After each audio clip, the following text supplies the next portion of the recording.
بسم اللہ الرحمن الرحیم۔ السلام علیکم ناظرین، میں ہوں راشد یعقوب خان، آپ دیکھ رہے ہیں ایکسپلور کشمیر۔ آج بات کریں گے کہ پاکستان میں نئی بننے والی حکومت کے اثرات کیا آزاد کشمیر میں بھی ہو سکتے ہیں، کیا آزاد کشمیر میں کوئی تبدیلی ہوگی یا موجودہ حکومت کو ہی امپاور کیا جائے گا۔ آج میرے ساتھ موجود ہیں شاہ غلام قادر صاحب جو صدر ہیں مسلم لیگ نون آزاد کشمیر کے۔ شاہ صاحب آپ کو خوش آمدید پروگرام میں، اور کیا کہیں گے کہ جو آپ کی حالیہ دنوں ملاقات بھی ہوئی ہے وزیر اعلیٰ پنجاب مریم نواز صاحبہ کے ساتھ، اس ملاقات کا کیا ایجنڈا تھا؟ مبارکباد دینے کی حد تک تھی یا کوئی آزاد کشمیر کے حوالے سے بھی آپ نے کوئی دعوت دی ہے ان کو، اور کیا آپ سمجھتے ہیں کہ آزاد کشمیر میں بھی کوئی تبدیلی آ سکتی ہے؟ جی بہت شکریہ آپ کا۔ ایک تو محترمہ مریم نواز صاحبہ کو میں مبارکباد دینا چاہ رہا تھا، اور وزیر اعلیٰ منتخب ہوئی ہیں، پہلی خاتون وزیر اعلیٰ پاکستان کی، تو ایک تو اس حوالے سے ان کو مبارکباد دینی تھی۔ دوسری بات یہ ہے کہ وہ ہماری پارٹی کے سینئر نائب صدر بھی ہیں، چیف آرگنائزر بھی ہیں۔ کچھ پارٹی امور بھی ان سے ڈسکس کرنے تھے، کوئی سیاست کے آزاد کشمیر کے سیاست کا جو دائرہ کار ہے اس کے اندر رہتے ہوئے ہم کیا کر سکتے ہیں۔ اور آپ کے علم میں لانا چاہتا ہوں کہ میاں محمد نواز شریف صاحب کو بہت دلچسپی ہے آزاد کشمیر کی تعمیر و ترقی سے۔ وہ 4 سال کے بعد 5 سال کے بعد انگلینڈ سے واپس آئے ہیں، تو میں نے مریم نواز صاحبہ سے گزارش کی ہے کہ ان کو بھی دعوت دی ہے کہ وہ آزاد کشمیر کا دورہ کریں، اور نواز شریف صاحب بھی آئیں گے تو انشاءاللہ تعالی آزاد کشمیر میں ایک کارکنوں کے ساتھ بیٹھیں گے، بات چیت کریں گے، تو ایک ماحول جو ہے سیاسی طور پر پارٹی کو استحکام ملے گا اس سارے عمل سے۔ تو اس لیے میں نے دعوت دی جو انہوں نے قبول بھی کر لی۔ ٹھیک ہے، لیکن کچھ اور ایجنڈا بھی ڈسکس ہوا کہ آزاد کشمیر میں تعمیر و ترقی کے حوالے سے ایجنڈا ڈسکس ہوا کہ وہ کیا کر سکتے ہیں، فیڈرل گورنمنٹ کیا کر سکتے ہیں۔ فیڈرل گورنمنٹ کے حوالے سے تو پچھلے دنوں وزیر اعظم پاکستان شہباز شریف صاحب مظفر آباد تشریف لائے تھے، تو اس وقت میں نے فوری طور پر ان سے کہا تھا کہ اور گزارش کی تھی کہ جی 2 ہمارے سینئر بیوروکریٹس جو ہیں 1 سال سے نہیں تھے، ایک اے سی ایس ڈیولپمنٹ اور ایک فائنانس سیکٹری۔ اے سی ایس ڈیولپمنٹ پورا 1 سال سے نہیں تھے، اور فائنانس سیکٹری 6 مہینے سے نہیں تھے۔ تو فائنانس سیکٹری تو پوسٹڈ دوسرے تیسرے دن پوسٹ ہو گئے اور وہ انہوں نے کام شروع کر دیا۔ اے سی ایس ڈیولپمنٹ کا جو پینل تھا وہ چلا گیا، اور پینل اپروف ہو کے فیڈرل گورنمنٹ کے پاس پہنچ گیا، تو ابھی 2-4 دنوں میں اے سی ایس ڈیولپمنٹ بھی ہو جائے گا۔ تو تعمیر و ترقی بیسیکلی آزاد کشمیر کے پاس فنڈز کی ایک بہت بڑی بہت فنڈ جو نواز شریف صاحب جب تھے وزیر اعظم، انہوں نے ہمارا ترقیاتی فنڈ ڈبل کیا تھا۔ اس ڈبل فنڈنگ کا ہمیں فائدہ یہ پہنچا تھا کہ ہم نے بہت سارا ترقیاتی کام کیا تھا۔ تو ابھی بھی جب تک اے سی ایس ڈیولپمنٹ نہ ہو اور پورا میکانزم اویلیبل نہ ہو، تو فنڈز تو ابھی 32 ارب روپیہ جو ہے وہ ہمارا تعمیر و ترقی کے لیے ہے بجٹ میں، لیکن وہ بلاک پروویژنز میں ہے۔ تو وہ بلاک پروویژنز جو ہے کوئی اچھی روایت نہیں ہوتی کسی بھی۔ میں بھی فائنانس کا اور پلاننگ کا منسٹر رہا ہوں، تو بلاک پروویژنز کوئی اچھی روایت نہیں ہوتی۔ تو اس لیے ابھی اے سی ایس ڈیولپمنٹ کا ہو، ابھی بجٹ نیا بننا ہے، تو تعمیر و ترقی پہ بھرپور توجہ دیں گے انشاءاللہ۔ صحیح بات ہے، لیکن جو باتیں چاہ رہی ہیں کہ جو موجودہ حکومت ہے آزاد کشمیر کی، اس کے حوالے سے عدم اعتماد کی بھی باتیں چل رہی ہیں سوشل میڈیا پہ، اور بعض ذرائع یہ کہتے ہیں کہ نہیں، جو پیپلز پارٹی اور مسلم لیگ نون ہے وہ پوری سپورٹ میں ہے کہ نہیں، یہ جو وزیر اعظم ہیں یہ اپنی مدت پوری کریں اور اس کے بعد الیکشن ہوں۔ کیا اس میں دیکھیں، اس میں صورتحال یہ ہے کہ آزاد کشمیر میں کتنی بار حکومت تبدیلی کا متعمل ہو سکتا ہے، ایک بات تو یہ ہے۔ اور دوسری بات یہ ہے کہ ہم تو ایک چھوٹے پارٹنر ہیں۔ سب سے بڑا پی ٹی آئی کا جو فارورڈ بلاک ہے وہ ہے جن کے 20 وزیر ہیں اور 23 لوگ ہیں، وہ انہوں نے آپس میں طے کرنا ہے۔ اور اس کے بعد پیپلز پارٹی ہے جس کے پاس 13 ہیں، ہم تو 8 لوگوں پر مشتمل ہیں۔ ابھی ہم تو کسی کوئی ایڈونچر میں جا نہیں رہے، تو ایڈونچر میں یا پی ٹی آئی کے جو فارورڈ بلاک ہیں وہ ایڈونچر میں جا سکتے ہیں، یا پیپلز پارٹی جا سکتی ہے۔ اگر کوئی ایسے حالات ہوئے تو ہم مرکزی قیادت کے مشورے سے کوئی پھر لائحہ عمل تیار کریں گے۔ ابھی تک میرے علم میں تو کوئی ایسی بات نہیں ہے۔ لیکن فاروق حیدر صاحب جو دعویٰ کر رہے ہیں کہ نہیں عدم اعتماد بالکل ہو کے رہے گی، انہوں نے شاید دعویٰ کیا تھا، اور لیکن میں چونکہ میری ان سے بات نہیں ہو سکی، اس کے بعد ایک بات ہوئی ٹیلی فون پہ، لیکن یہ بات نہیں ہوئی کہ ان کے پاس کیونکہ میں بطور ایم ایل اے میں بھی ایک ووٹر ہوں، اور ہمارے 5 ایم ایل اے جو اس حکومت کا حصہ ہیں، تو جب تک کہ کوئی چیز بیٹھ کے پارلیمانی پارٹی میں یا پارٹی میں ڈسکس نہ ہو، ان کی خواہش ہو سکتی ہے، تو پارٹی پالیسی ابھی تک نہیں آئی۔ پالیسی نہیں آئی۔ لیکن آپ کیا سمجھتے ہیں کہ یہ جو موجودہ وزیر اعظم آزاد کشمیر ہیں یہ ٹھیک ڈلیور کر پا رہے ہیں؟ یہ ایک بہت قیمتی سوال ہے کہ یہ ڈیلیور کر پا رہے ہیں کہ نہیں کر پا رہے ہیں۔ یہ تو ابھی آپ کے بجٹ ایکسپینڈیچر پہ پتہ لگے گا، جون میں جا کے پتہ لگے گا کہ ان کی کارکردگی کیا ہے۔ اس لیے کہ ابھی جو ہے، اب دیکھیں نا، پچھلے دنوں ان کا معاملہ چل رہا، جنگلات کا معاملہ چلا، پھر MNCH کا معاملہ چلا، اور جو اس حکومت کے ساتھ جو پرابلم ہے، جو مجھے خاص طور پر میں فیل کرتا ہوں کہ یہ حکومت جو ہے وہ مظفر آباد میں نہیں بیٹھتی، نہ وزیر اعظم صاحب بیٹھتے ہیں، نہ وزراء بیٹھتے ہیں، تو مظفر آباد جو ہے وہ خالی اور سنسان ہے۔ جب تک مظفر آباد آباد نہیں ہوگا تو آزاد کشمیر کی تعمیر و ترقی نہیں ہو سکے۔ وجہ کیا ہو سکتی ہے ان کے نزدیک، کیوں نہیں بیٹھتے؟ یہ ایک طرف تو پرائم منسٹر یہ کہتے ہیں کہ میں اس لیے نہیں بیٹھتا کہ جو فنڈز ہیں وہ یہاں سے ملنے ہیں اور یہاں میں بات چیت کر رہا ہوں۔ فاروق حیدر صاحب کہتے ہیں کہ یہاں کوئی IMF سے مذاکرات کر رہے ہیں، فنڈز تو ایسے ہی آ جانے ہیں۔ نہیں، وہ اس طرح ہے کہ ہمارے جو وزراء اعظم جو بھی بن جاتے ہیں، ان کی اکثر کی روایت رہی ہے کہ اسلام آباد میں بیٹھتے تھے۔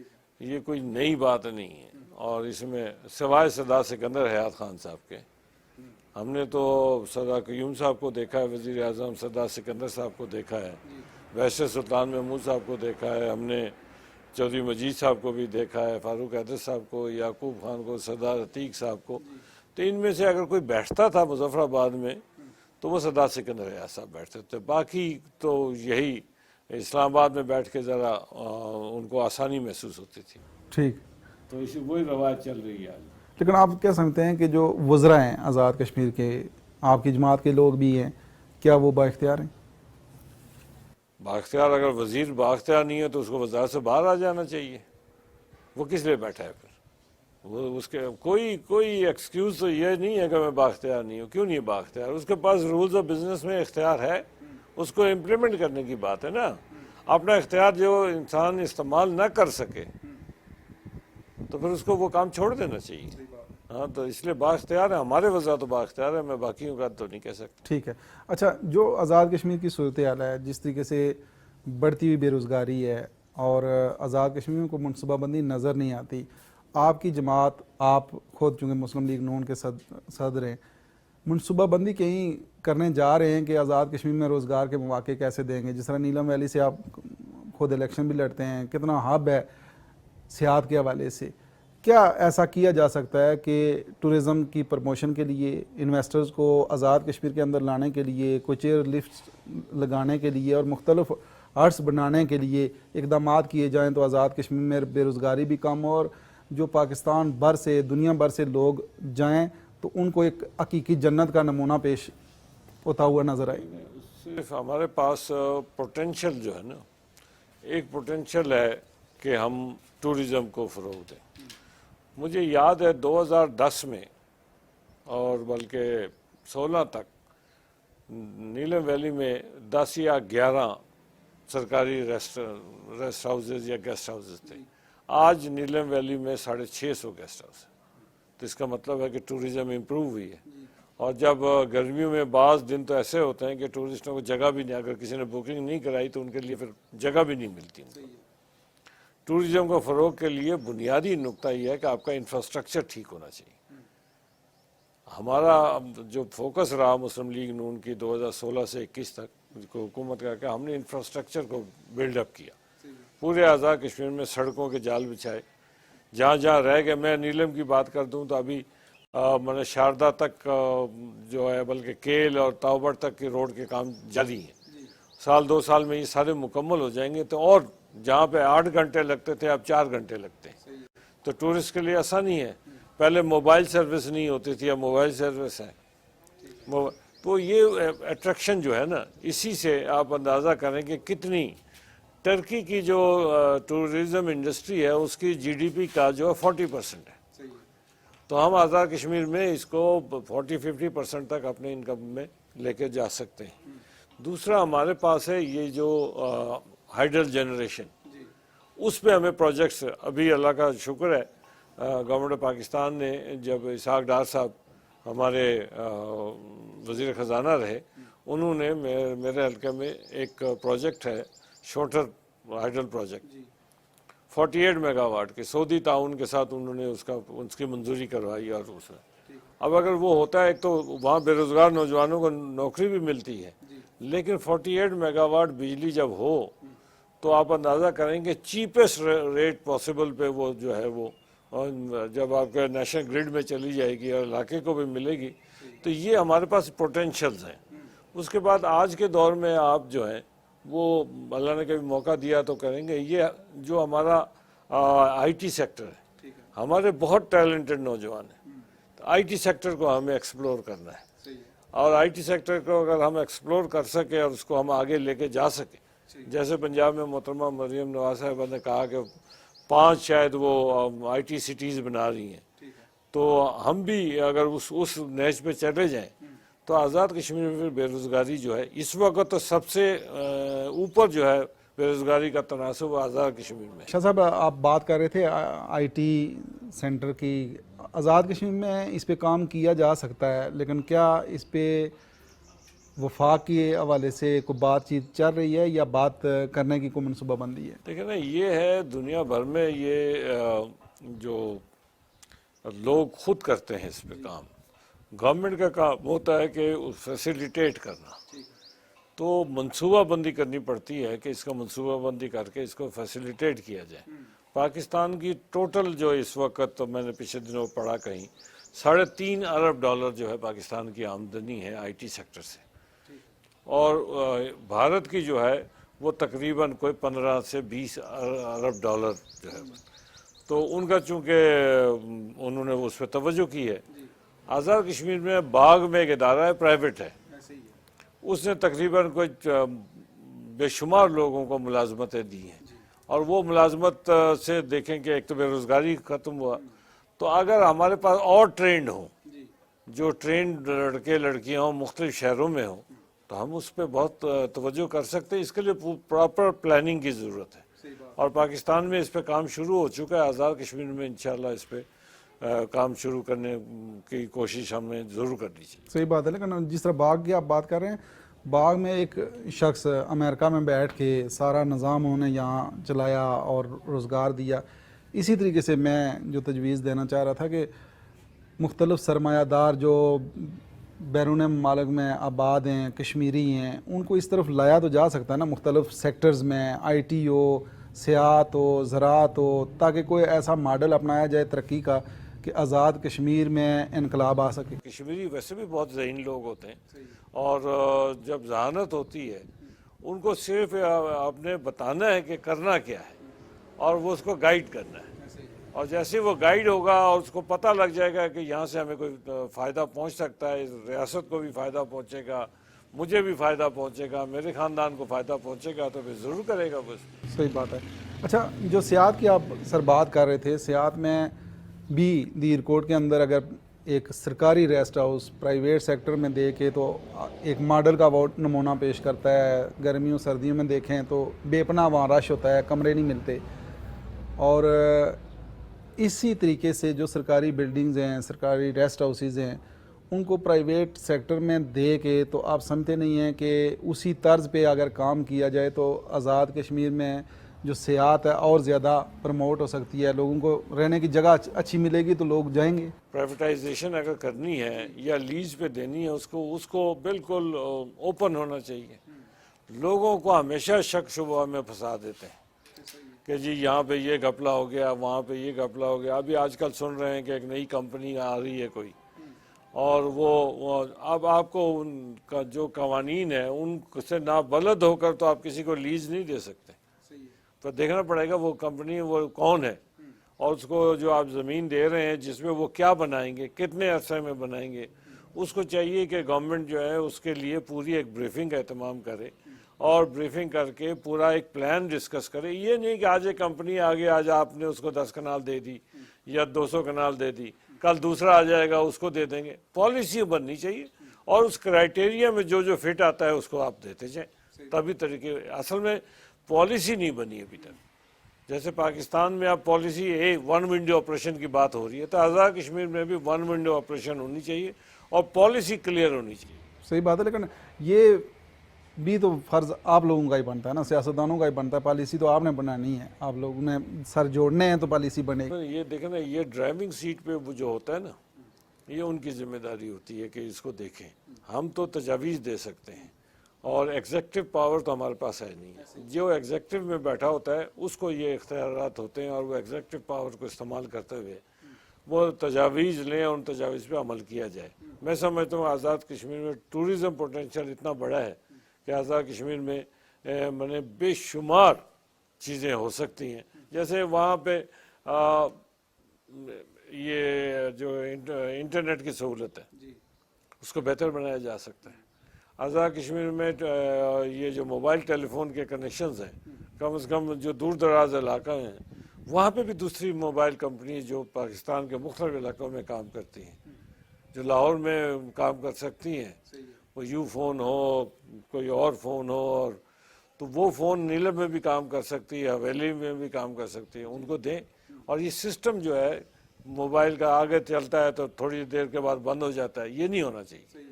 سگنل ہر جگہ آنی چاہیے. تو یہ امپرومنٹ کرنے کی ضرورت ہے, اس پہ گورنمنٹ کو کام کرنا ہے. لیکن جس طرح ٹورزم میں آپ گلگت بلتستان چلے جائیں, پرائیویٹ سیکٹر کتنا تیزی سے وہاں ترقی کر رہا ہے.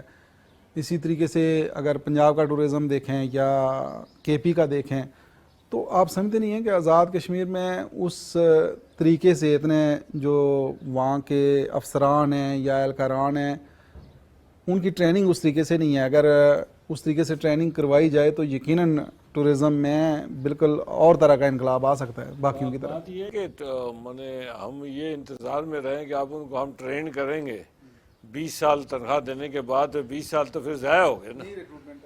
نہیں, ابھی ایکسپرٹس ملتے ہیں آپ کو, ہر ریلیونٹ فیلڈ کا ایکسپرٹ جو ہے اس کو آپ ہائر کریں اور اس کو بٹھائیں اور وہ ایک پورا پلان بنا. پلان ہی بنانا نا, امپلیمنٹیشن تو بات کی بات ہے.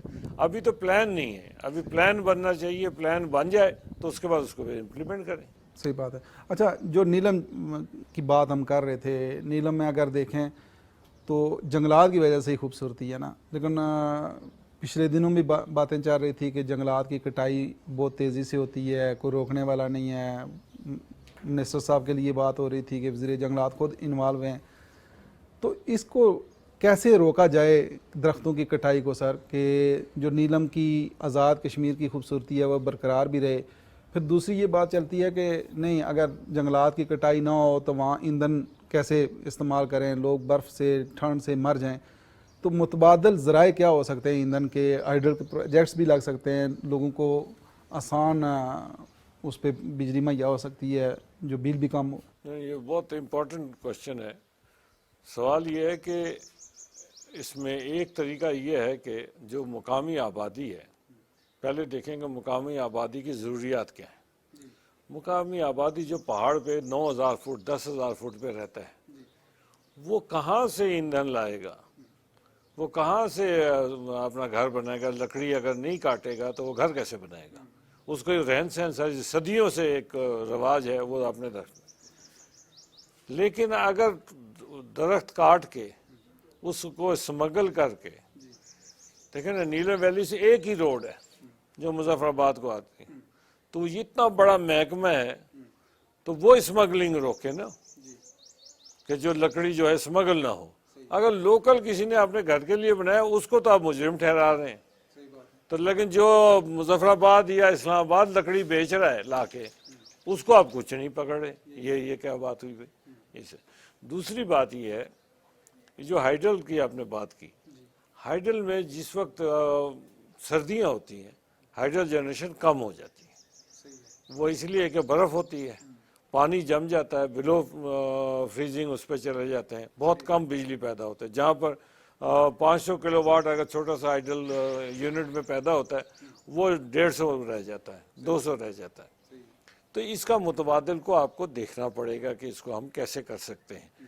صرف بات یہ ہے کہ جنگل جو ہے اس کو بچایا جا سکتا ہے کہ اسمگلر سے، اگر اسمگلر سے بچا لیں آپ تو پھر نیلم ویلی ہو یا آزاد کشمیر کی لکڑی کو کوئی خطرہ نہیں ہوگا، جنگلات کو خطرہ۔ لیکن اگر آپ کہیں کہ ایک آدمی اپنا گھر بھی نہ بنائے اور سردیوں میں انگیٹھی بھی نہ چلائے، اس کے پاس کھانا پکانے کے لیے بالن بھی نہ ہو، تو یہ نہیں ہو سکتا کہ لوگ کیسے زندہ رہیں گے۔ یہ تو آپ کو گراؤنڈ جو ریالٹیز ہیں ان کو تسلیم کرتے ہوئے آگے بڑھنا ہے۔ ایسے ہی ہے۔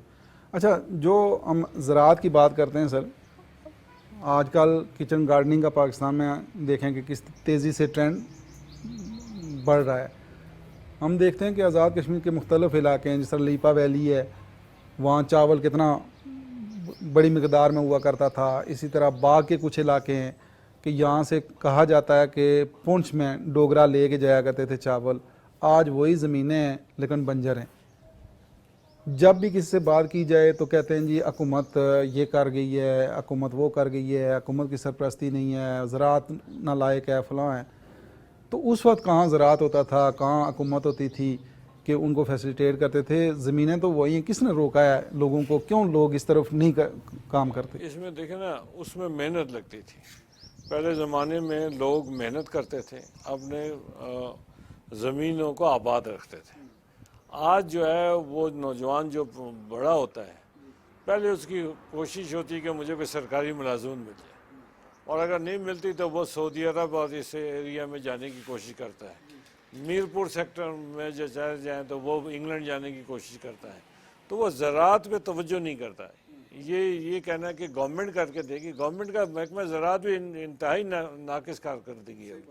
لیکن جب لوگ لگانا چاہیں گے تو وہ اس کی مدد کریں گے نا۔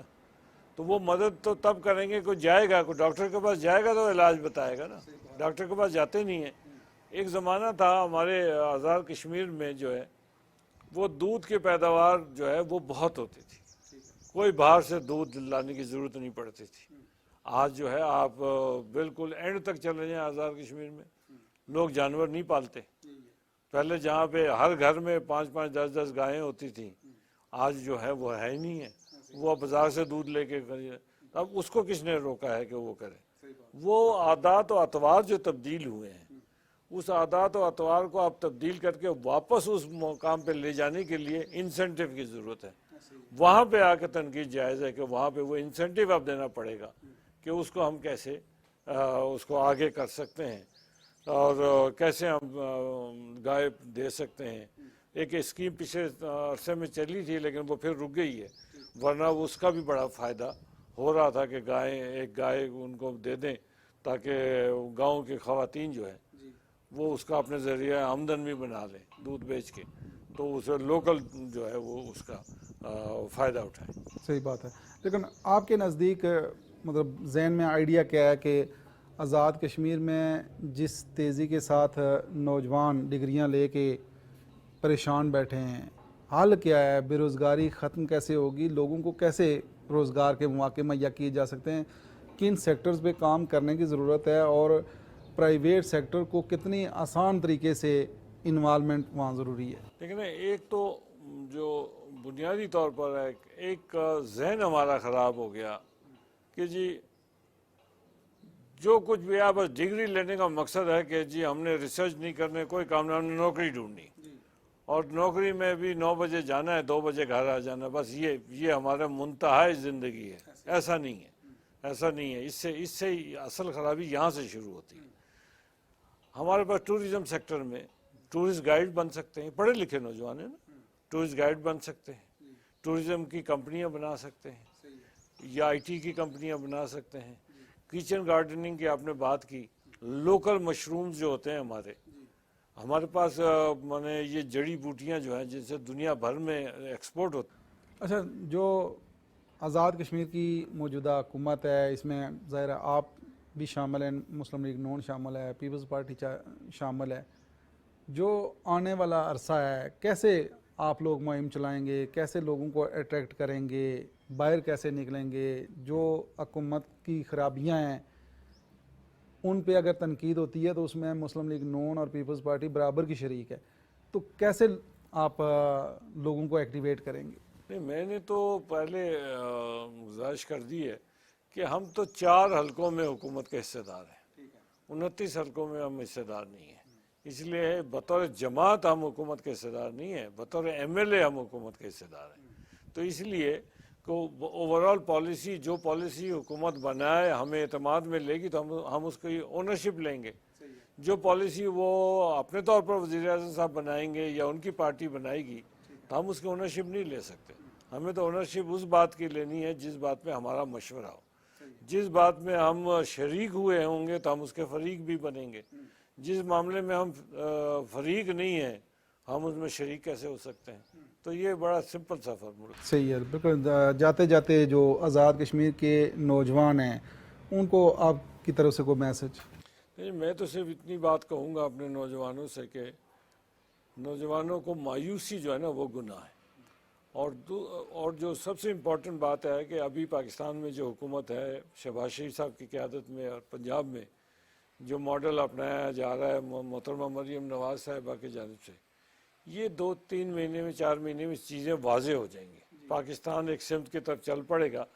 تو وہ سارے ماڈل جو ہمارا حصہ ہوگا وفاق میں آزاد کشمیر کے نوجوانوں کا، اس کو ہم پوری طرح امپلیمنٹ کروائیں گے۔ جو 2% کوٹا ہے ہمارا اس کو ہم امپلیمنٹ کرائیں گے۔